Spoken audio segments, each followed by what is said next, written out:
Netanyahu particular এখন নেকড়ে গুহায় থাকে। নেতানিয়াহু এখন নেকড়ে গুহায় থাকে। অর্থাৎ বাংকারে থাকে ভিতরে। সময় বুঝে, বুঝে বের হয়। আবার সাইরেন বাজলেও এখানে ঢুকে যায়। ইরানই জয়ী হবে। পৃথিবীর কাছে ইরান একটা জিনিস প্রমাণ করবে যে ইরান অজেয়। এবং ইরান তার এই অজেয় পৃথিবীর সবচেয়ে বড় সুপার পাওয়ারকে ইরান মোকাবেলা করতে পেরেছে। এইটাই ইরানের বিজয়। এবং এইটা দিয়ে ইরান একটা বড় ধরনের শক্তিশালী রাষ্ট্রের ভাবমূর্তি নিয়ে আগামী বিশ্বে আপনার আবির্ভূত হবে এবং আরব বিশ্বগুলো ইরানের কাছে মাথা নত করতে হবে। আরব বিশ্বের রাষ্ট্রগুলো ইরানের কাছে মাথা এখানে যে স্ট্র্যাটেজিটা আমেরিকা নিয়েছে এটা অত্যন্ত সাবেকি পুরনো। এই পুরনো স্টাইল দিয়ে গণহত্যা চালিয়ে বিমান আক্রমণ করে র্যাকলেসলি মানুষ মেরে ইরানকে পদানত করতে পারবে না। ইরান আসলে পারস্য জাতি, পার্সিয়ান নেশন, ৫,০০০ বছর আগের সভ্য জাতি। ইতিহাস ঘাটলে দেখা যায় যে তারা কখনো মাথা নত করে নাই, পদানত করে নাই। তারা ইসলামের কাছে তারা আত্মসমর্পণ করেছে, ধর্মটাকে তারা গ্রহণ করে তারা ইরান ছিল অগ্নি উপাসক। তারা আগুনকে উপাসনা করত। ইসলাম ধর্ম গ্রহণ করেছে। তাদের ধর্ম ইসলাম। কিন্তু জাতিতে তারা পারস্য জাতি। পৃথিবীর সেরা জাতি, আর্য জাতি, খাঁটি আর্য জাতি। তারা কোনোদিন পরাভব মানে না। কোনোদিন মানবে না। যেই ব্যবস্থাটা আপনার নিচ্ছে আমেরিকা এবং ইসরায়েল, এটা জাস্ট স্টুপিডিটি। এবং এতে যেটা হবে আমেরিকা সুপার পাওয়ার হিসেবে আমেরিকার মুখ থুবড়ে পড়বে এবং ভাবমূর্তি চিরদিনের জন্য হারাবে এবং যুদ্ধ সিজফায়ার যদি হয় ইরানই জয়ী হবে।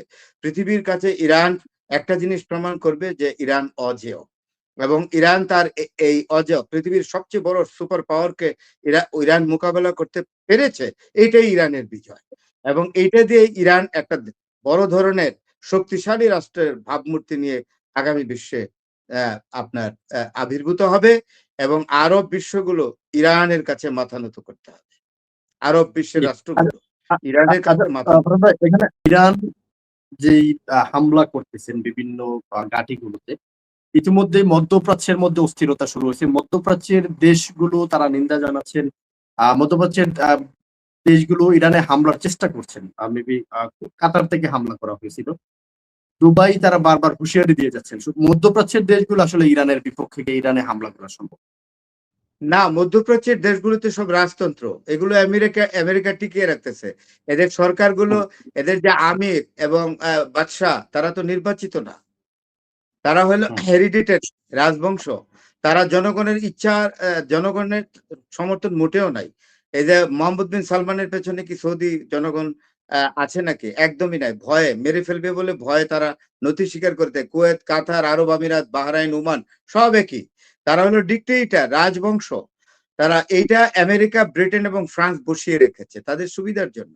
সুতরাং এতে কিছু আসে যায় না। ওই তারা হুঙ্কার দিলে ওই আমেরিকা, এখন তো ইরান তো আমেরিকাকেই গনে না, কাউন্টি আনে না। আর এই মধ্যপ্রাচ্যের এই দেশগুলো আপনার বাগনাই দেশে খাটাস বাগ, তাই না?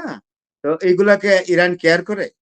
সুতরাং এগুলো বলে লাভ নাই। শোনেন, হুসেন শহীদ সোহরাওয়ার্দী মধ্যপ্রাচ্য সম্পর্কে অনেক আগেই বলছিলেন। 1956 সালে উনি যখন পাকিস্তানের প্রধানমন্ত্রী, ওনাকে প্রশ্ন করা হয়েছিল যে আপনি কেন নাসেরের পক্ষে না গিয়া আর আমেরিকার পক্ষে গেলেন?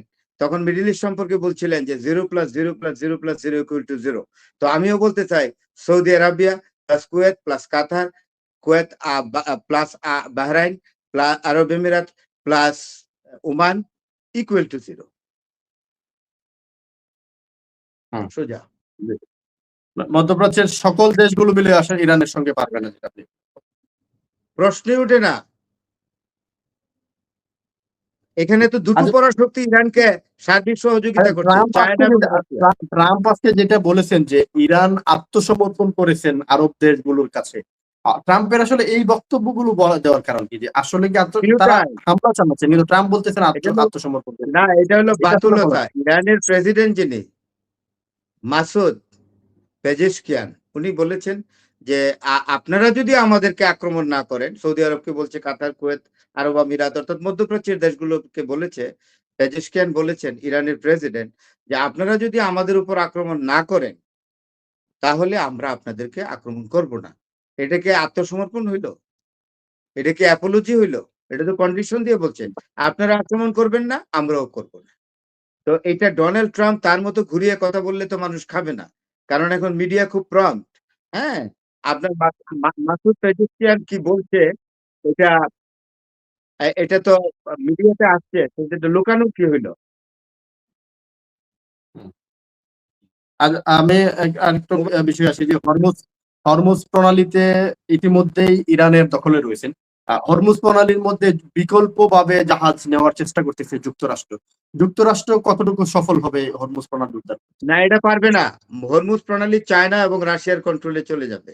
অর্থাৎ ইরান ঘোষণাই দিয়ে দিচ্ছে চায়না এবং রাশিয়া, ক্লিয়ার, চায়না হুম, এবং রাশিয়ার জাহাজ তারা শিপমেন্ট হতে দিবে, আমেরিকাকে দিবে না। হুম। তো এই ঠিক। এই এই এই এই শর্ত ইরান দিয়ে থাকলে তো রাশিয়া এবং চায়না আসলে ওই হরমুজ প্রণালী আমেরিকা যাতে প্রবেশ করতে না পারে, রাশিয়া এবং চায়না সেই ব্যবস্থা নিবে। হুম। যুক্তরাষ্ট্র আসলে হরমুজ প্রণালী ব্যবহার করার জন্য বা উদ্ধার করতে পারবেন কি? হ্যাঁ, যুক্তরাষ্ট্র হরমুজ প্রণালী উদ্ধার করতে পারবেন কিনা? যে ইতিমধ্যেই না ট্রাম্পের পক্ষ থেকে সম্ভব না। বলা হয়েছে যে তারা না হরমুজ না প্রণালী সম্ভব না। বিকল্পভাবে উদ্ধার করার চেষ্টা করতেছেন। যুক্তরাষ্ট্র যদি হরমুজে সামরিক শক্তি প্রয়োগ করে, তাহলে মিসাইল ইরান এমন শক্ত শক্ত সর্বোচ্চ মিসাইল এখানে প্রেসার করবে। মিসাইল মিসাইল দিয়ে আমেরিকান কোন রকম গ্যাদারিং এর উপরে, মিলিটারি গ্যাদারিং এর উপরে মিসাইল চার্জ করবে, অত্যন্ত শক্তিশালী মিসাইল। এটা ফেস করে আমেরিকান সৈন্য এখানে থাকতে পারবে না, কোনো জাহাজও থাকতে পারবে না। হুম, জি। আমি তাহলে আমরা আজকে সর্বশেষ শেষ করে দিই। আজকে আমি শেষ করে দিই, আমার যে মোবাইল আসতেছে। আচ্ছা, আমি সর্বশেষ একটা প্রশ্নের মাধ্যমে উত্তরটা দিয়ে শেষ করব। যেটা আপনি বলেছেন যে চায়না, রাশিয়া তারা আহ, ইরানের সঙ্গে রয়েছেন, ইরানকে বিভিন্নভাবে সাপোর্ট দিচ্ছেন। এই যুদ্ধটা শেষ পর্যন্ত তৃতীয় বিশ্বযুদ্ধের রূপ নিতে পারেন কিনা, যেহেতু ইরানের সঙ্গে প্রায় অলমোস্ট অনেকগুলো দেশ যুক্ত হয়ে গেছে। যুদ্ধ যদি লিঙ্গার করে বেশ কিছুদিন হয়ে যায়, তাহলে চায়না এবং রাশিয়া সরাসরি উপস্থিতির দরকার নাই। যদি একটা ফর্মিডেবল প্রক্সি ওয়ার দিতে থাকে ইরানের সাথে, তখন এটা বিশ্বযুদ্ধের রূপ নিবে, হুম, জি। অন্যথায় না। হুম। আচ্ছা, আমি আরেকটা প্রশ্নের শেষ করে আমি শেষ করবো। আমরা অল্প উত্তরই জবাব নেবো যে গত কয়েকদিন আগে দেখেছিলাম ইসরায়েলের প্রধানমন্ত্রীর কার্যালয়ে হামলা চালিয়েছিল ইরান, কিন্তু প্রায় মিডিয়ার গুঞ্জন ছিল নেতানিয়াহু হয়তোবা তিনি নেই, সে মারা গেছে এরকমটা, কিন্তু পরবর্তী নেতানিয়াহু দেখা গেছেন। নেতানিয়াহুর বর্তমান অবস্থানটা আসলে কি, সে কি কোথায় থাকেন বা নেতানিয়াহু কিভাবে এখন নেকড়ে গুহায় থাকে। নেতানিয়াহু এখন নেকড়ে গুহায় থাকে, অর্থাৎ বাংকারে থাকে ভিতরে। সময় বুঝে বুঝে বের হয়, আবার সাইরেন বাজলেও এখানে ঢুকে যায়। বাংকারে লুকিয়ে থাকে? ডেফিনেটলি। এবং আমেরিকা যদি ইরানকে কিচ্ছু করতে না পারে এই যুদ্ধে, তাইলে সবচেয়ে সংকটে পড়বে ইসরায়েল। ইসরায়েল তখন তার অস্তিত্ব সংকটে পড়বে। ইসরায়েলের নিরাপত্তা চরমভাবে বিঘ্নিত হবে এবং ইসরায়েলকে হুজুর হুজুর করে থাকতে হবে এখানে। হুম। ক্লিয়ার?